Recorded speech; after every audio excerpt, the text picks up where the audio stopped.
The more active you are sexually, the more proactive you need to be about your spiritual cleansing. Anytime you're physically intimate, anytime you have sex, it is more than physical pleasure. It is a spiritual exchange. It is an energy exchange. You are exchanging both good and bad energy. I get a lot of questions asking me, oh, Baba, should I do a spiritual cleanse after intimacy? And the answer is always yes, yes, yes.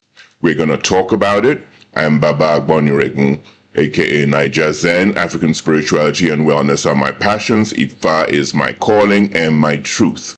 So when it comes to intimacy, sex, knacking, maybe we should just use knack, the Nigerian term, slang for it. So, I don't know what these YouTube things are. But anytime you are physically intimate, anytime you knack, you are exchanging a whole lot of energy. Sexual energy is very powerful. We're not going to go into sexual transmutation and things like that, maybe in another video. But for the purpose of this video, we're going to look more at the cleansing aspect, why you should cleanse. Should you cleanse if you're married? Because I get that question a lot. How should you cleanse? And what can you do at home on your own if you have no spiritual soaps, wherever you get the soap from? It doesn't have to be one of mine. What if you have nothing? What can you do? Make sure you watch until the end, because I'm going to give you a simple recipe, stuff you can do at home if you have no spiritual soap that you can use to cleanse after intimacy. But it is very important that you do cleanse after that exchange. You're swapping bodily fluids, you're swapping energy, and like I said, the good and the bad. Have you ever noticed that sometimes you can be in a relationship with someone or have a sexual encounter with someone, you knack someone, and things go really well in your life? Your business is boosted, or your career, or whatever it is you got going on in your particular life. But the reverse is also true. You can be in a relationship with someone, or you can knack someone, and everything goes downhill. Because like I said, you are exchanging both the good and the bad. If you have iriaje, what we call iriaje, blessings of prosperity, and this is very common. A lot of women have iriaje, and the husband's lives are improved by being with them. Men have iriaje too, but I do personally know a lot of men whose lives have been improved because they are getting some of that iriaje from their wife. The reverse, obviously, is also true.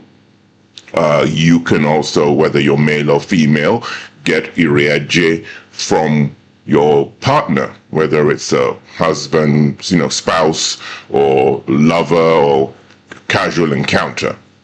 That transfer can be made. There are also people who deliberately do rituals, while they're having an encounter with you. They are deliberately sucking your iriaje, or trying to snatch some of your destiny, or your star, some people call it, or your glory. A lot can happen during that physical act of intimacy. I'm sure you've all heard about sex magic. It is very real, and it can be used for both good and bad. Good in the sense that if it is a couple, they're both, on the same page and they want to improve their lives, then they can use their time of intimacy to manifest greatness. But if you are having an encounter with someone you just met or you don't know too well, they may also be doing some kind of ritual or sex magic that you are unaware of, and sucking some of that iriaje while you're knacking. So it is very important to cleanse spiritually after intimacy. And people ask me all the time, what if I'm married? Now, obviously, if you have lots of partners, then you need to do a lot of cleansing. It's not a moral judgment. I say it all the time. It is simply from a spiritual angle. the more people you sleep with, the more people you knack, the more energies you are exposed to, the more cleansing you're going to have to do. The more active you are sexually, the more proactive you need to be about your spiritual cleansing. But what about if you're married or in a committed relationship? People ask me this all the time. And this is really up to you. You know how you feel and how committed you think you both are to one another. However, my opinion is this: even if you are totally, monogamous, you not doing any creeping, he's not doing any creeping, she's not doing whatever the scenario is, you're still picking up energy. Everything in this universe is energy. When you go to work, you pick up energy, good and bad, which is why I always tell people to do some sort of spiritual cleanse, not just after intimacy, just in general. So if we're cleansing just in general, even if you are in a committed relationship, you're in a committed monogamous marriage or relationship, you should still cleanse, in my opinion, because your spouse is picking up stuff from work. You're picking up stuff from work. You're picking up stuff from the grocery store, from the gym, wherever you are, and you're coming home and you're swapping that with your spouse, your partner, whatever the scenario is. So for me, I say yes. You still need to cleanse, even if you're in a committed relationship, because everything is and has energy. If you would like to learn more about African spirituality, in particular Ifa, there is a Ifa spirituality introductory workshop. It is now monthly. I will put it in the description box, so you can head on over to my website and secure your spot. The next one is on the 20th of October. It's the Ifa introductory workshop. We talk about, Ifa, what is Ifa, what is your Ori, how do you venerate your Ori, who are the Orisha, the Yoruba pantheon, Orisha determination, ancestor libation, how Ifa can empower your life, divination, Agbó, and so on. So if you want to learn more about that stuff, link in the description box, Ifa introductory workshop. If you are very active, then of course you're going to have to do it a bit more frequently. You're going to have to do, some people are, into, a shower business or sex work, and, you have to cleanse your home because it's a high traffic home. People are coming in and out. This is what you do for work. You really need to be just burning and doing stuff, all day long, because that's just a whole bunch of energies in and out. So the more you engage, the more you have to do spiritually. That's really what I want people to get from this. So what should you do to cleanse yourself spiritually after intimacy? You want to cleanse yourself physically, like with a spiritual soap or something of that nature. You want to cleanse your space, so your home, your bedroom, wherever, you are, you want to cleanse that space. You could do some Ori work. You want to use words of power and declaration, so you use the ashe that Olodumare has given you. We all have ashe in our mouth, our tongues. Words are powerful. You can use those. You could do some third eye meditation and visualization. So those are things you can do to cleanse spiritually, and we're going to break them down and go through things. And then if you don't have any type of spiritual soaps or anything like that, I'm going to tell you what you can do to cleanse with something that I'm sure we all have at home. What are my favorite African spirituality protection products to use for a spiritual cleanse after intimacy? Iginla, Ekwobo, Prekese. Very simple, but those are my top 3. Obviously, there are other herbs that are incorporated into the soaps and things, but as far as powders go, those are the top 3 that I like to use for cleansing after intimacy. Iginla, Ekwobo, Prekese. And then with the Prekese, I add scent leaf, Efirin, for those who are in Nigeria. You can use Iginla and Agbó. I have the Iginla and Agbó Cleanse and Protect soap. If you have that, you don't necessarily need to buy an additional soap to use to cleanse after intimacy. But there is the scent leaf and precasset soap, which was made specifically for after intimacy. But again, if budget is an issue, you don't need to do both. If you have the Iginla and Agbó Cleanse and Protect soap, that is perfectly fine to use after intimacy. I also have a protection and banishing 3-in-1 incense, dressing, and spiritual bath. So you can burn that to kind of, smudge out your place, cleanse your home. You can burn that. It has cleansing and protection herbs, and, just burn out your home. Or you can use some of that teaspoon with a teaspoon of sea salt and use that for a spiritual bath. Now, what if, or you use any cleansing and protection soap of your choice that you've gotten from somewhere else, doesn't have to be from me, as long as you trust that person, they have, good share, and, their stuff works for you, use that cleansing and protection soap, spiritual soap that you have. Doesn't have to be one from NaijaZen.co, What if you don't have anything to use? If you have nothing to use at all, well, I'm going to give you 3 options. Let's start with if you have the powder. You have if you have Agbó powder and you have the Iginla powder, you can take a teaspoon of the Agbó powder, a teaspoon of the Iginla powder, 2 teaspoons of sea salt, and if you have the Iginla and Agbó premium protection oil, you can put a few drops of that in and use that to make a spiritual bath. Now, when you're making when you're having this spiritual bath, I know a lot of you like to soak in the tub. I said it on some other videos.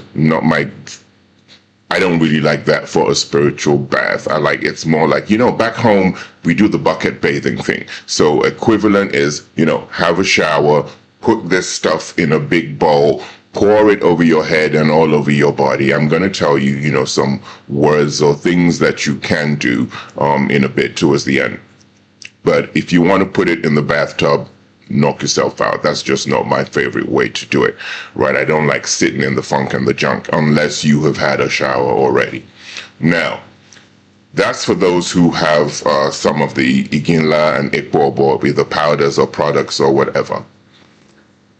You don't have. If you have, say, precasset, the precasset powder, you can use some of the precasset powder and some sea salt, like a teaspoon of the precasset powder, 2 teaspoons of sea salt. Use that after you have been intimate with someone, okay? You don't have any precasset. You have sea salt, right? Use the sea salt. Use your ashe. Use the power of your words and your ori and your mind, right? Go check out the Ori video if you don't know what I'm talking about when I say Ori. And there are Ori prayers. You can download the PDF from my blog on my website, NaijaZen.co. But you can use plain sea salt and use that after you've had the encounter. Obviously, the other stuff more powerful, but it's better than nothing at all. Now, some of you are going to say, I don't have sea salt. I have regular salt. Okay, use regular salt, but I prefer sea salt when it comes to, any spiritual things that call for salt. I have a preference for sea salt because it's more natural. And again, the power of the ocean or the sea, to me, is better than something that is being more processed and we don't know what else they've done to the salt. So 9 times out of 10, I'm using sea salt. Okay, that's why my spiritual baths and things, I use sea salt, not regular salt. So that's what you can do. For those of you who are always asking how you can support, I now have Buy Me a Coffee. So you can go to the link in the description box if you feel led to and buy me a coffee. If you're watching on your television, you can scan the QR code and buy me a coffee, and I'd appreciate it. It takes a lot of work to, get all this information together, and I'll be doing a lot of traveling soon. So buy me a coffee so I can keep bringing you more stuff and even better stuff. I'm going to go across the different countries in Africa and talk to all the people, the older people, and get some more knowledge from them and share with you guys. So buy me a coffee. For those of you who do third eye meditation or visualization, you can also do that, after your spiritual cleanse, after your spiritual bath. Get into the third eye, see yourself free of any kind of spiritual bondage, free of any attachment to the individual that you've just been intimate with. If you guys want me to talk more about that kind of stuff, I do have a lot of knowledge about things like that. I used to practice a lot of different things before I was called to Ifa, so I have that knowledge. If you want me to share some of that, definitely, I will be glad to. So you could do third eye meditation. Of course, when you're doing your Ori work in the morning and at night, if you know you're about to be, you may be, just put that into your Ori work. If you don't know what I'm talking about, go check out the video, the Ori video. I will put it in the description box. What is Ori, and how do we venerate our Ori and all that. So, and then there's a PDF you can download from the blog on my website at NaijaZen.co. You can download the free PDF for the Ori morning and night prayers. But you can incorporate some of this into it. So you tell your Ori in the morning to protect you from any energies that you may pick up during intimacy, right? And at night, after you've cleansed and you're talking to your Ori, you're doing your Ori work again, tell your Ori to make sure you are protected as you sleep, and that if you have picked up any kind of energies during that intimacy, your Ori should banish those energies and not allow them to affect your life. Just like in the morning Ori work, you may say things like, wherever my name is called in evil altars or shrines, my Ori will not answer, because like I said previously, earlier on in this video, people do things, spiritually, and use sex. So if people want to, especially for money and stuff, they will come and could be nice, and you'll never know. And their mission is to have sex, or they've been directed to sleep with X amount of people or a certain kind of person, and then they will use that person's glory to be like a money magnet. So that's why it's important for us to keep, and these things are real. I mean, I can talk more about it in another video. So cleanse. What do you say? You want to be doing words of power, right? Pay homage. When you're using these soaps or whatever you're using, we always like to pay homage depending on your beliefs, because everyone, that's watching this video, everyone that listens to me is not an Ifa devotee or initiate or an Olorisha. Some of you guys are just interested in African spirituality in general. So, we would pay homage. I pay homage. I would pay homage to Olodumare. So Iba Olodumare, Iba Ori, Iba Eleda, Iba Ifa, or Rumila Ella, Egungun, whoever I'm paying homage to, always pay homage. And then give gratitude, use the soap, speak words of power, that evil never locates you. Any evil sent your way, return to sender 1,000-fold. If it's after intimacy, then incorporate that, speak that any kind of energies, any kind of bondage, any kind of attachments to the individual that you have been intimate with that do not serve you are broken. Okay, so that's what you can do. I think that kind of covers the general question, which was what to do after intimacy. So cleanse. Yes, cleanse your space, cleanse yourself physically. If you know how to do any kind of third eye meditation, visualization, do that. Speak words of power. So cleanse. Use your ashe